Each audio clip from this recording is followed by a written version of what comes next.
Hi, everybody. Yay, so the sound is working. Hey, Jen Smith and Oni Duval. Oh, actually, I forgot to post that in that group. What's going on? I'm happy that you all are watching. And today's subject is about the Disney tropes versus like adult relationships. So it's pretty much based on what Disney teaches really mostly like what Disney teaches girls I'm talking about Disney probably like 1940s, which would be Snow White, Cinderella, all of that stuff, till maybe about like 1997 or 8, which would be like towards the end, like Pocahontas era, Mulan, all of that. And it's pretty much, I grew up during Disney. I love Disney. And this, I guess, could be also a dedication to Robin Williams because I love Robin Williams. And that was very sad. It was sad to see what happened to him. But on a positive note, Disney is the Magic Kingdom, it's Aladdin and Jasmine, it's, princesses falling in love and all of this wonderful stuff.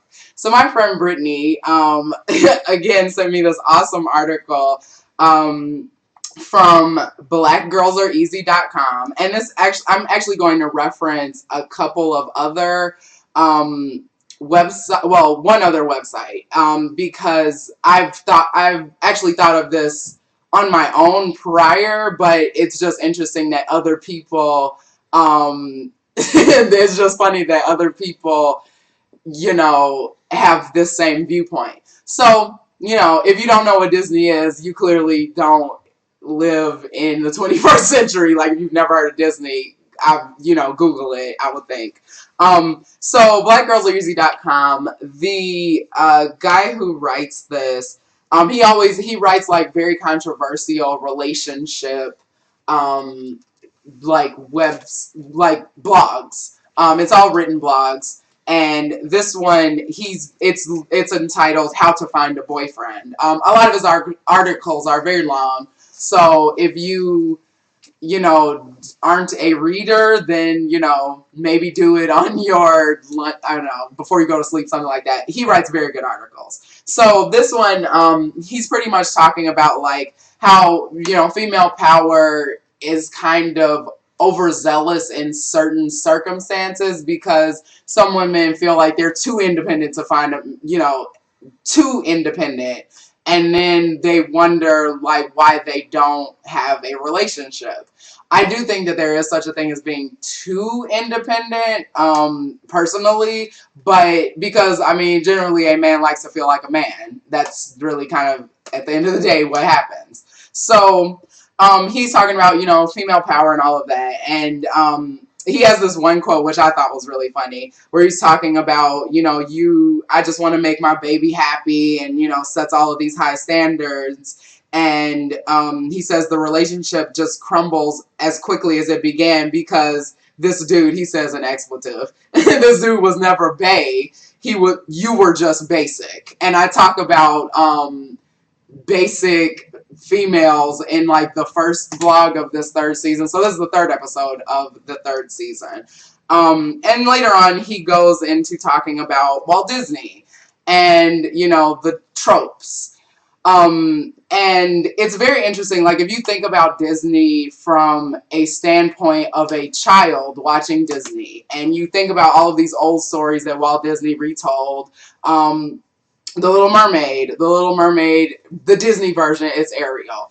Ariel is a 16-year-old girl who dreams of walking on land, but she essentially sells her voice at 16 to a sea witch, for a man, a grown man who is a prince and lives in a castle and is unattainable. But the only way she attains him is by selling herself out.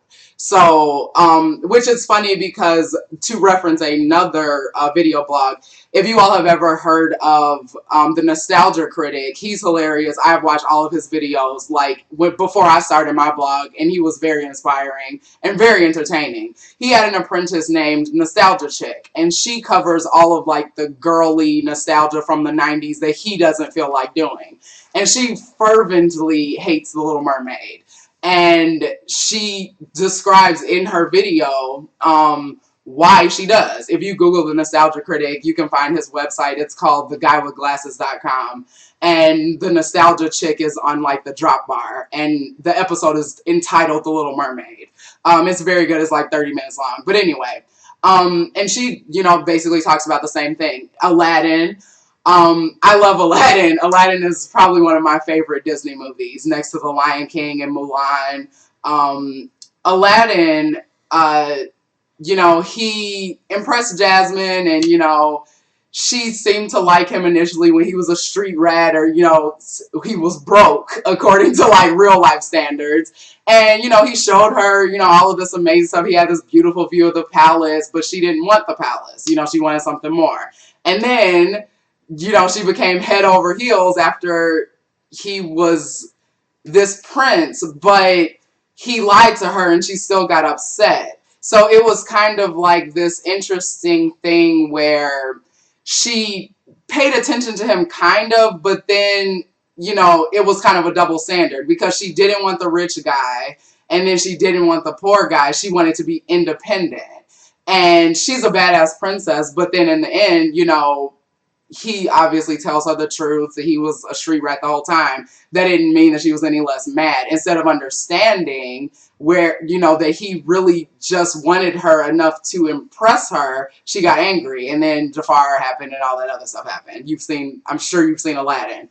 And another very good example, and this will probably be my last super Disney example, is Beauty and the Beast, which is essentially they're in this horrible verbal abusive relationship, and Belle is a prisoner, and initially she doesn't like the Beast. Belle is an awesome princess.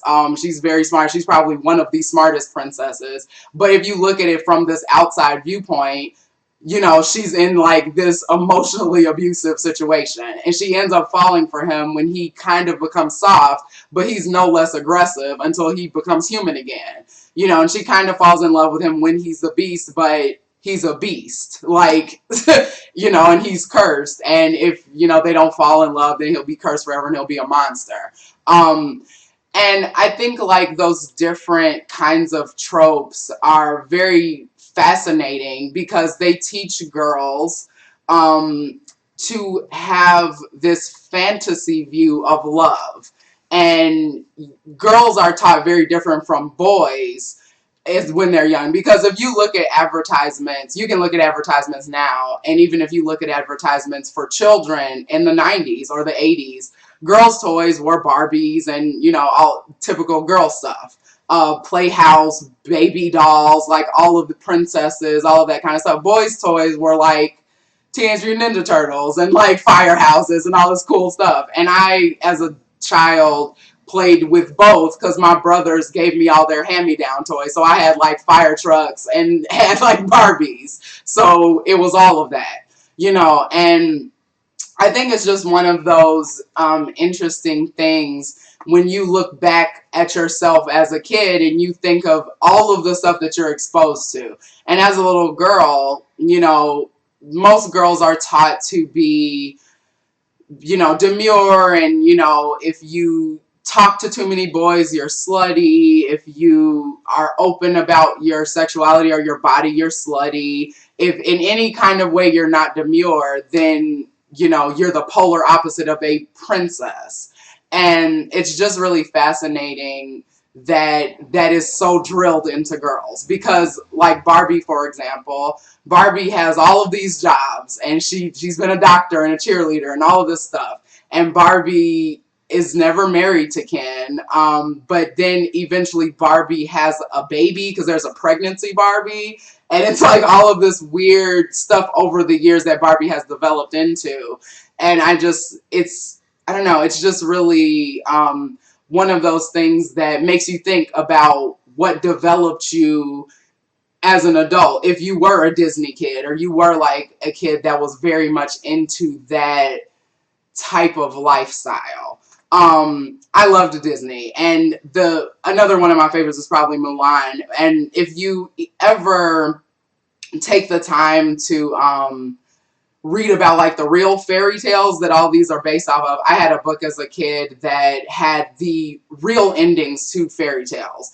In The Little Mermaid, Ariel, or The Little Mermaid, not necessarily the Disney version, they really just kind of covered everything up. But Ariel cannot be with the prince because the only way that she can get her voice back, because her sister, she has 12 sisters or something like that, they want her to come back to the sea. She's so in love with him that instead of killing him and having his blood drop on her feet to give her her fin back, she kills herself and becomes sea foam. And that is the real ending to The Little Mermaid. In what was one of the Mulan, Mulan gets found out that she's a woman and they behead her. Pocahontas was married to John Smith when she was 12, and she ends up dying of syphilis. Like, it's just, you know, it's all these kinds of things that are not, they are veiled under this beautiful Magic Kingdom thing, and it's lies. And I think maybe that's why so recently Disney has chosen the route of like, okay, so it started kind of like with Tiana, and I guess after Toy Story became popular, which was closer to the end of the 90s. With Tiana and then Frozen and all of these newer ones, they've changed that whole, you know, prince being the savior for the girl and all of that because so many people complained, you know, and so many people in my generation grew up and realized how screwed up those morals were. It's a fairy tale, yes, but as a child, you don't take it as that. You think that it's dreamy and you want to be Princess Jasmine. My little cousin had every new Disney princess costume for Halloween every year, every time a new one came out. So, you know, you get so invested into that, you know, you grow up and kind of think that, hey, where's my prince at? Where's the guy that Disney told me I was supposed to have? And, you know, you realize it's not true, and you go through relationships, meeting people, and feeling like you think you're going to have a position that might be your prince, and it's a disappointment because you're putting, like in the other video, you're putting all your eggs in the wrong basket. You kind of have to give yourself time to learn who you are and not base your love life off of fairy tales. Essentially, it's dreamy and it's beautiful. I cosplay. I love Disney. Like, believe me, still have my Disney VHS tapes, but that doesn't change the fact that it's really bad morals, and it's kind of like you have to teach. You have to. I mean, if you have kids, I don't have too many friends that have kids, but it's almost like you have to teach yourself as an adult that to get out of that cycle because it's never ending, and you will always. Girls tend to see fairy tale like things, or like want their weddings to be like a fairy tale, all of that kind of stuff, because as a child you're raised like that and you're taught that, and as a little girl, rather, you're taught that, where boys are taught to be independent and, you know, be the man, and, you know, guys are praised more for being openly dating multiple girls, and girls tend to be slut shamed. Not necessarily by men, a lot of time by other women. So it's just, it's a whole big cluster of stuff. And I think that, well, the chat is going like really nuts over here. So if you guys have any questions, I would love to hear them, or what you guys think of Disney and all of that stuff. In the meantime, I am sorry for being so late. I know I said that this was started like 7:30 or 8 o'clock or something like that, and I'm really bad with directions and went the wrong way around the loop and ended up here at like 9 o'clock or something. So sorry for being so late, but I'm happy that all you guys are here. Arachnid Soul said parents should talk to their kids about things that they see in the media, including things that they see in Disney movies. I agree. Because it can kind of take a really long time, like most of your 20s, honestly, your teenage years, your 20s, to kind of figure out like who you are as a person, let alone who somebody else is. And I don't think that when you're growing up in that era, specifically in the 90s, during the crux of the hand-drawn Disney films and the fairy tales, that, you know, you'll really get the point. Because you think of Princess Jasmine, you think of Cinderella and Snow White and Sleeping Beauty and all of these beautiful, you know, happy endings that a lot of them weren't real. Riot EXE said Disney does not give a fuck about black people. Why would you identify with any of those characters, Kevin? Besides, Kevin is the producer. I'm sure you all know about this point. IPG. Besides, no one gave a fuck about The Princess and the Frog. Name a song from that movie. No one was singing that shit. I barely remember the name of the chick in it.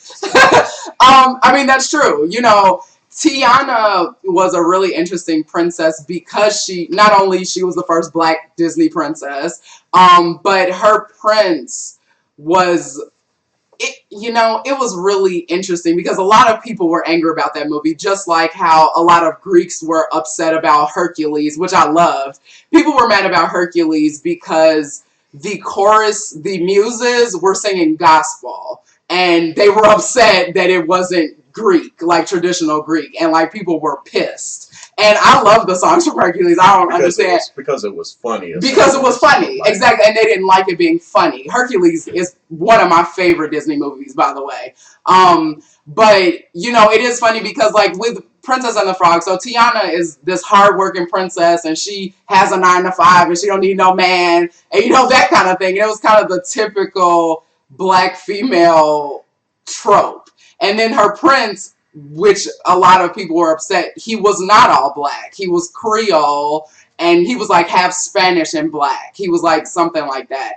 And people complained that he wasn't all black and all of this other stuff, and like that her father dies and all of this, you know, stuff that's kind of irrelevant to the story, but irrelevant to care about, you know, in the story. I enjoyed it, but, you know, people always find something to complain about. And it was very interesting to me with Princess and the Frog how they kind of wrote that story when it could have just been like, you know, Tiana could have just been like a regular girl, and then her best friend happened to be this really rich white girl who she was friends with from childhood when her father was alive. But then, you know, as they're an adult, her best friend is a debutante, and Tiana is like working her ass off saving change and shit to open a restaurant by herself. And, you know, when she meets the prince, she ends up not even liking him at first because he's lazy and lackadaisical. He's rich and, you know, living off his parents' money. And she kind of teaches him to be more responsible. But, I mean, it was kind of like, why should she have to raise this grown man? Like, that's really kind of a bad image as well. You know, it's not, they did kind of make her low tier. Right, EXE. Oh my God. Let's see. Arachnid Soul said, wasn't there a kind of sort of Latina princess that turned out not to be Latin in some recent Disney movie? I feel like they were trying to make a Latin princess.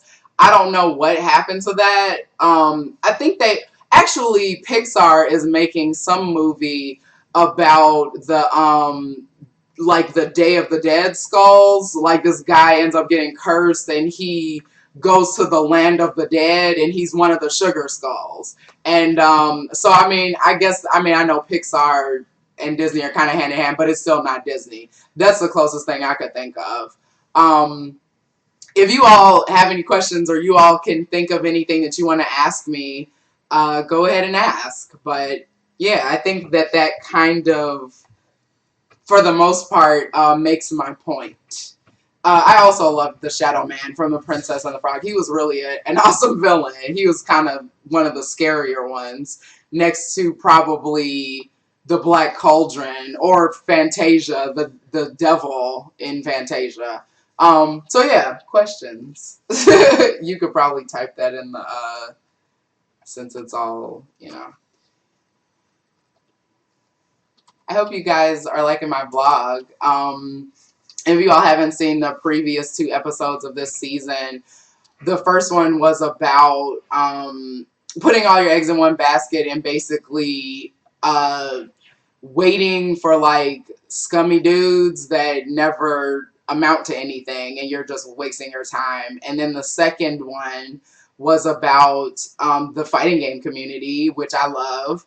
And it was about the tropes, or not the tropes, but it was about um, transsexuals and transgender players versus women versus men. So, you know, you can check it out on YouTube and that will be fun. Let's see. Do you all have any questions? Y'all are talking about Disney stuff. You brought up the most popular movie series ever. Oh yeah, apparently. You knew that was gonna happen. Yeah. Let's see. I think the only Disney movie I can think of, or we do have a question, I'll answer that in a second. I think the only Disney movie I could think of that wasn't like generic was probably The Lion King, which really was kind of a ripoff of Kimba the White Lion, which was an anime from the 70s or something. But The Lion King was probably the only one where like Nala was not a punk ass bitch, and she just like, you know, she was a lion. So was he. So was Simba. So was Mufasa. Like all of them were like G's, and they were really, you know, that was probably the only Disney movie I can think of where they didn't punk out. A Disney movie from the 90s where they didn't punk out and like make everybody corny.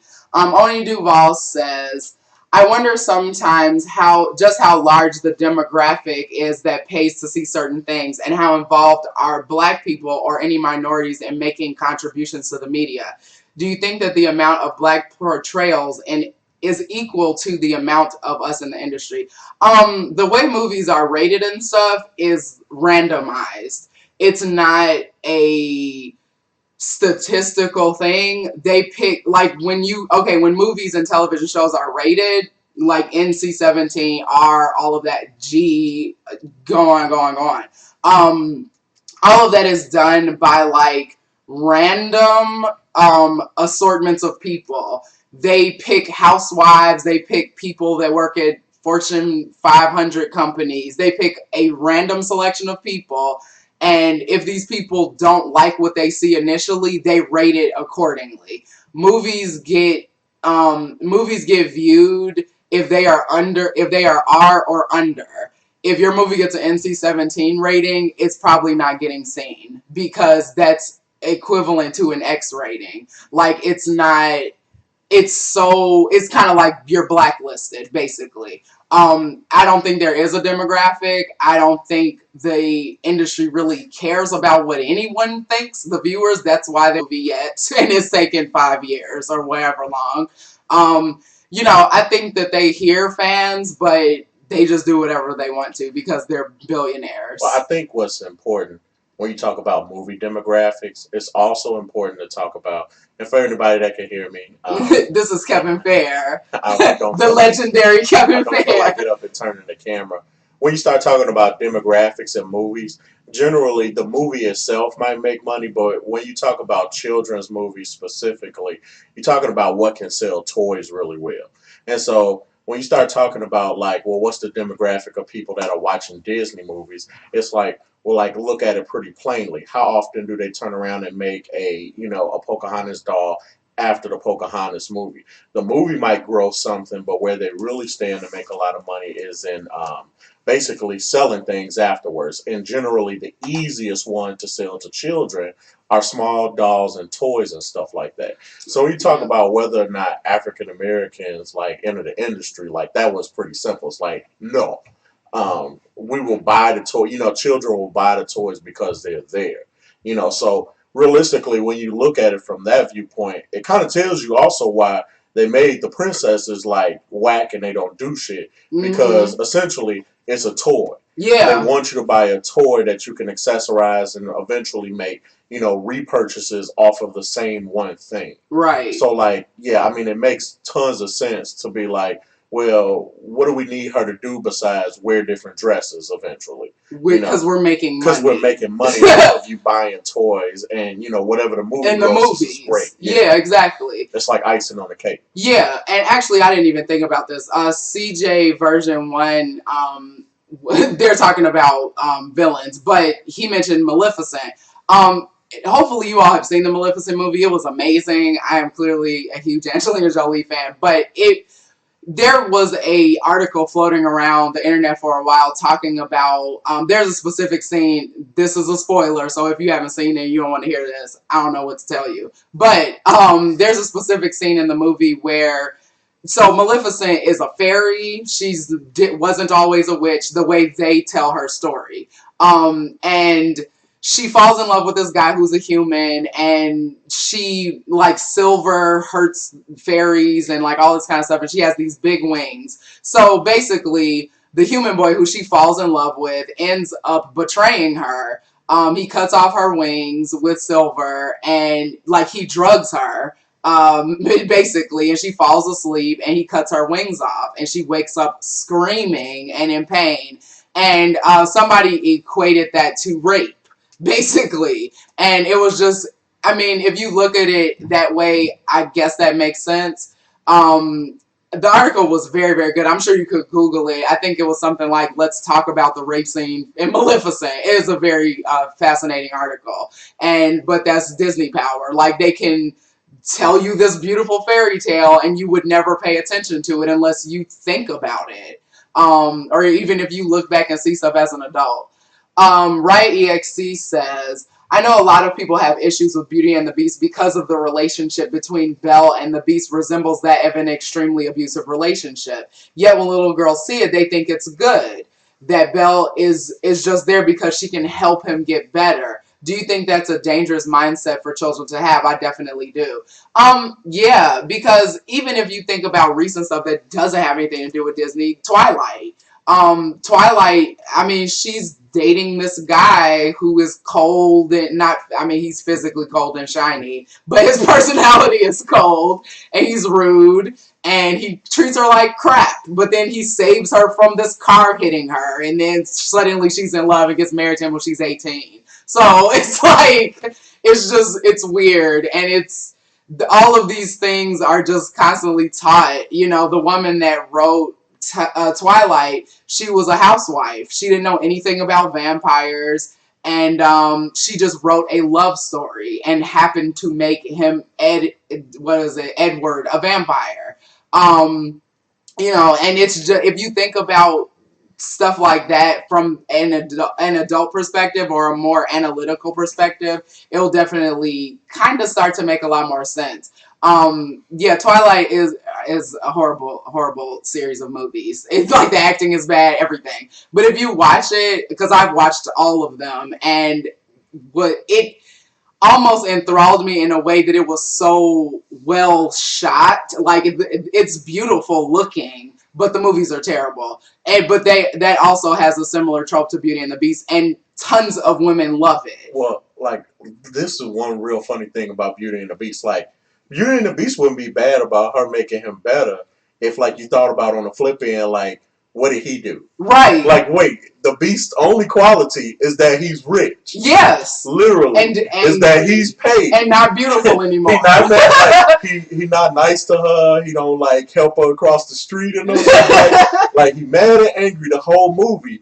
But his saving quality is that he's rich. Yes. Like, that's all he had to do. And if she falls in love with him, he will become a handsome man.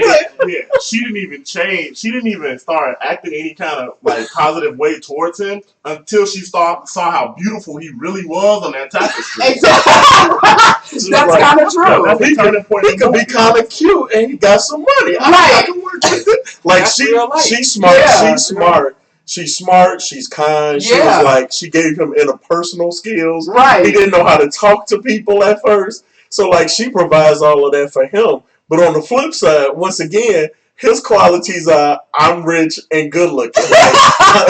Like this nigga's like Lil Wayne or Drake or something. Right, Team Lil What's the Wayne. problem? And it's funny because I have a question when you get a chance. Okay, and it's funny because the Beast, like, I'm sure most of you, I would hope you have seen Beauty and the Beast. It came out in 1992 originally. The Beast was a jerk. He was a complete asshole to this beggar woman, and that was why she cursed him, because it was pretty much a moral lesson. And he had to fall in love by I think by the time he turned 20 or so, I don't know, it was something. And then it would break the spell. Yes. So what is your question? So my question is, I'm a phantom voice, by the way. My question is, do you, because, you know, Disney movies now depict a completely different style of women than Disney movies classically, do you feel like Disney movies have actually accurately portrayed the role of women across the times? Like how the 50s movies, the women were basically, you know, stuck and they needed the prince to come save them and they had no will of their own. Mm-hmm. And then the 90s movies kind of made the princesses more independent. Kind of more independent, but they still needed to be saved. Right. And how now in the 2000s, the women are completely independent of the men and even actually save the women, you know, a la Brave and Frozen, and, you know, they save each other. Yeah, you know, it is very interesting. I do think that that's true. That from the 40s to now, Disney has very much developed with the times, you know, like of women becoming more independent and all of that, because Cinderella, Snow White, Sleeping Beauty, all of those, they were dainty and, you know, they were just, you know, damsels in distress. In the 90s, you know, you had Pocahontas, you had Mulan, and, you know, then you had the horrible spin-offs to both of those and all of the other movies. And but even like Megara from Hercules, she was sassy, but she was still a damsel. They even kind of poke fun at her being a damsel because she sold her soul to Hades for love. And he left her. And she was left, you know, with hurt feelings and all this other kind of stuff. And then now, you know, like he said, the women save each other. But then in turn, the men in Disney are also, they're kind of like, they're not really the sexy princes anymore. They're kind of like off-kilter, like recent, I don't know, like the Prince of Being, he was lazy. The prince from Frozen, he ends up being a scumbag, and she falls in love with the guy, like the kind of doofy guy who was with her the whole movie. Brave, she doesn't want to be in love, and she ends up like turning her mother into a bear, and like it's a curse movie, and you know she learns like the real love of mother and daughter, you know, so it's like this whole, it has very much changed. It's really interesting how that has come along with the times. But people are talking about random things. Let's see. Oh, Oni Duval says, I still think that the best take on a princess in the terms of Disney was Kita from Atlantis. She wasn't just a princess. She was the messiah and the savior of her entire civilization. And Milo, the prince, was just a normal dude that happened to be fascinated by her and everything around her. Their relationship feels strange, but also very organic. That's true. I saw Atlantis for the first time probably like a year ago or something like that, and it was very good. Because that was during the time when I kind of like, when Disney kind of fell off, and I kind of like didn't go and see every Disney movie in the theater anymore.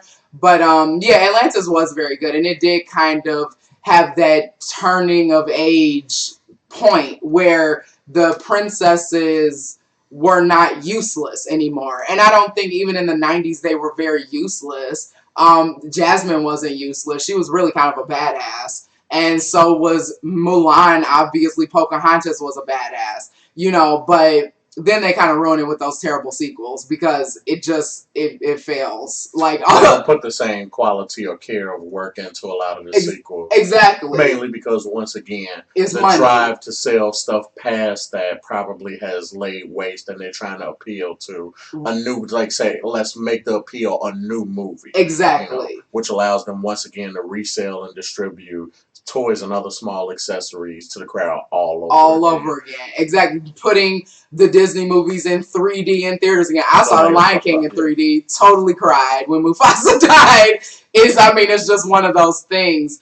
It's nostalgia, and they know that people my age and in my generation, even under me or above me, would go and see it again in 3D. I would go see The Little Mermaid in 3D. I would see Fantasia in 3D in the theater. It would be amazing. But it's Disney and it's money and it's magical and beautiful, and I know all of the songs to all of my favorite Disney movies. But at the end of the day, you have to take it at base value for what it's really teaching you. And you need to take responsibility for your actions, your own actions in building a new relationship or building a relationship in general. And don't expect a man to come and save you. Because at the end of the day, you may not ever find that prince, or you may find somebody that isn't what you expected to be your prince or whatever, So it's that kind of thing. Disney and all that stuff. So yeah, rest in peace, Robin Williams, and thank you everybody for watching. And oh yeah, we did forget about Tangled. She's pretty awesome too. Tangled was really good. Yeah, so thanks guys. I'll see you next time.